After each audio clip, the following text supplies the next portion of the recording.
안녕하십니까. 이 시간에도 실명조를 가지고 그 팔자의 핵심 쟁점을 위주로 집중 분석해 보도록 하겠습니다. 자, 명은 곤명입니다. 갑자년, 갑술월, 갑진일, 얼축시. 오늘 이 사주를 가지고 다룰 내용은 자녀운입니다. 자녀복. 그러니까 자녀운인데 길흉도 있겠죠. 자녀 운이 길하냐 흉하냐 아니면 또 자녀 복이 있냐 없냐 뭐 이런 정도를 쟁점으로 해서 사주 명조를 가지고 거기에 합당한 원리를 찾아서 결론을 내려보도록 하겠습니다. 현대 사회에서 그 다산 자녀를 많이 둔다고 하는 것은 뭐 한 3명 이상이면 많이 둔다 이렇게 보면 되겠습니다. 과거 같으면 뭐 5명도 쉽게 두었지만은 또 지금 현대 사회에서는 뭐 가구당 1.5명 뭐 2명이 안 되니까 2명이 안 되니까 어찌됐든 지금의 현대 사회에서 다산이다 하면은 3명 이상이다 보면 되겠습니다. 그 이 주인공도 다산자인데 왜 그럴까?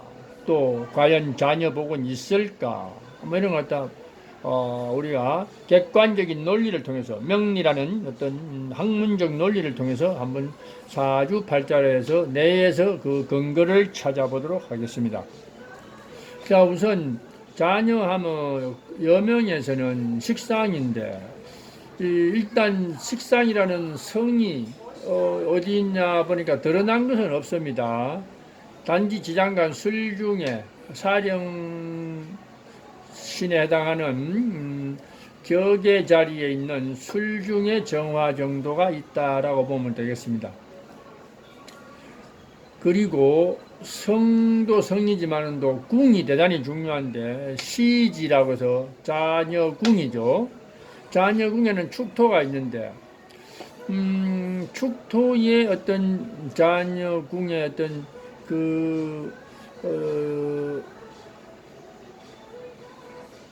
능력을 분석한다면은 우선 자녀는 식상이 자식인데 간목의 식신은 병화다. 병화에서 축토를 대입하면은 그 12운석 논리로는 양지다. 그러니까 어떤 탄생하기 전 단계, 생산하기 전 단계, 장생지의 전 단계니까 양지 뭔가 준비하고 있는 그런 어떤 시기다 하면 되겠습니다.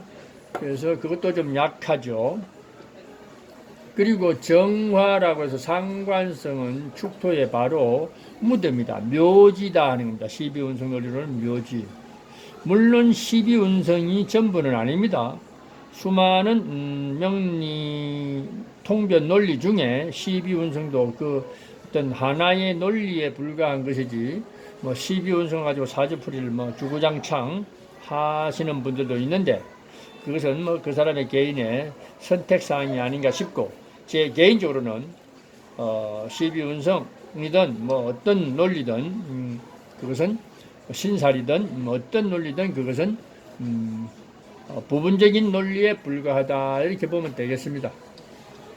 그래서 결론은 드러나 있는 식상이 없고 장간에 있는 상관 정도 술 중에 하나 정도밖에 없는 상태에서 궁을 보니까 궁도 아무래도 다산하는 그런 다산의 여지가 있는 그런 궁은 아니다. 병화 식신은 양지요 정화 상관은 묘지다 이렇게 되어 있기 때문에 그래서 아무래도 객관적으로는 사주 구성상 식상은 좀 다소 약하다.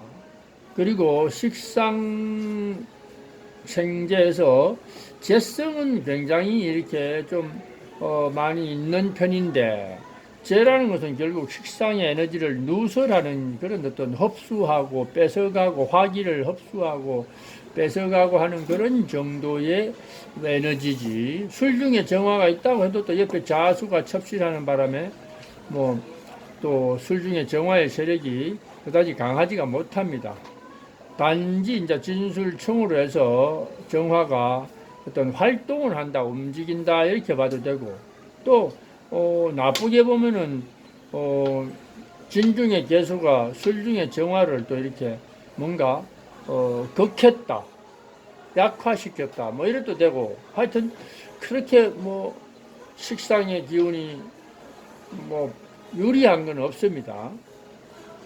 그럼에도 불구하고 자녀를 많이 놓고, 그 다음에 또 자녀에 대한 어떤 기대가 애착이 좋고 있고, 그 다음에 또 자녀와도 유정하게 지내고, 사실 뭐 다산이라는 게 뭐 그냥 괜히 다산은 아니죠. 그 근원적인 부분은 또 어떤 배우자의 관계가 유정하고 또 돈독하니까 또 다산의 어떤 빌미가 되고 하는 거라서, 그래서 그런 것도 또 참고를 했을 적에, 분명히 이 주인공은 그 팔자의 구성상이나 어떤 객관적 논리로는 식상의 기운이 분명히 대단히 약한 쪽에 해당하는데, 다산이면서 거기에 대한 어떤 지금은 또 보람도 가지고 있고 뭐 이렇다고 하니까, 그러면 도대체 어떤 근거로 봤을 때 그런 어떤 자녀복이나 다산의 원리가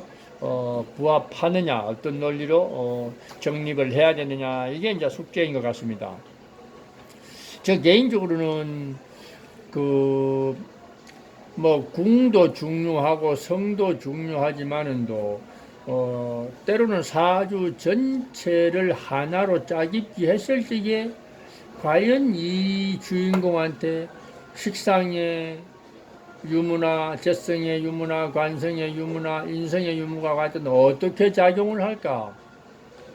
어떻게 길작용을 하고 흉작용을 할까? 어떤 오행이, 어떤 육친이, 이렇게 이제 되게 많이 봅니다. 저 같은 경우에는 크게 하나의 그림으로 읽어서 어떤 육친이 길작용이고 어떤 육친이 흉작용이다 이렇게 봅니다. 그래서 저는 이러한 경우에는 간목 주인공이 뭐 천간에 뭐 간목이 많고 뭐 겁재가 있고 이런 개념은 뭐 크게 개의치 않습니다. 단 간목의 특성이 더 강화된 거죠. 간목의 어떤 그런 올곧음이나 어떤 그런 꼿꼿함이나 자존감이나 자생력이나 이런 게 이제 좀 비견이 많고 겁재까지 있으니까 좀 강화되어 있다 이렇게 정도로 평가하고, 이 구조상으로 이 지지에 있는 이러한 어떤 자수, 술월, 잔연, 술월, 진일, 축시 이런 상황에서 과연 이 간목이 성장하려면 어떤 오행이, 어떤 육친이 필요할까? 여기에 제일 첫 번째로 저는 어떤 기준을 두는 편입니다.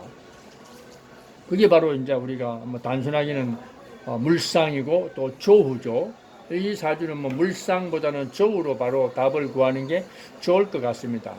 그래서 가장 제 1번으로 유용지신, 한마디로 길신이 무엇이냐? 화다. 목화 토수 중에 화. 왜 그러냐면은 어떤 웅장한 간목이 뭔가 어떤 꽃을 피우고 그것도 활력을 찾자면은 분명히 수, 토, 화 중에서 다 토와 수는 충분히 겸비되고 오히려 더 오바된 그 경향도 있는데 오로지 화기만 부족하다. 그래서 이 사주는 따뜻한 남방 화운이 와야 가장 길하다. 이렇게 결론을 내립니다. 그래서 다행히 간목에서 화는 식상에 해당하니까 식상이 선천적으로는 팔자에 미미하지만도 부족하지만도 후천적으로 아이를 생산한다면은 그것은 대단히 활력의 어떤 빌미가 되고 또 어떤 삶의 질을 높이는데 운명적 어떤 길신 역할을 충분히 할 수 있는 근거가 있다. 그래서 이 운명은 자녀복이 좋다. 다다익선 놓을 수만 있다면 많이 놓는 것도 행복이고 분명히 그것은 값어치가 있다라는 차원에서 자녀복이 충분히 있어야 될 이유가 있는 명조의 구성체다 이렇게 봅니다. 그래서 결론은 그러한 조후적 측면에서 식상이 아주 유용하게 쓰여지는 운명이라고 단정을 내렸습니다. 저 개인적으로는. 그리고 보통은 대개 간목이 신유술을 해자축을 중에서 이렇게 신강하게 되어 있고 비겁이 많고 재성을 강하게 깔아버리면은 자기 자신이 뭐 고생하고 일복이 터져서 내 복은 오로지 끝까지 내가 만들어야 되는 경우가 비일비재한데, 어찌됐든 배우자의 관계는 상대적이기 때문에 나를 필요로 하는 배우자를 만났을 것이 만났다면은 나도 현모양처가 될 수 있는 자격은 충분하다. 왜냐하면 그런 절개가 있는 그런 기질을 가진 본명으로서 또 이렇게 재성을 쭉 깔아버렸으니까, 재라는 것은 원래 재생관해서 관을 무조건 키워주는, 도와주는 어떤 그런 인자이기 때문에 남편한테는 이런 운명들은 무조건 살림 미천이 될 수 있는 그런 운명이다라는 것을 한번 확실하게 강조해 드립니다.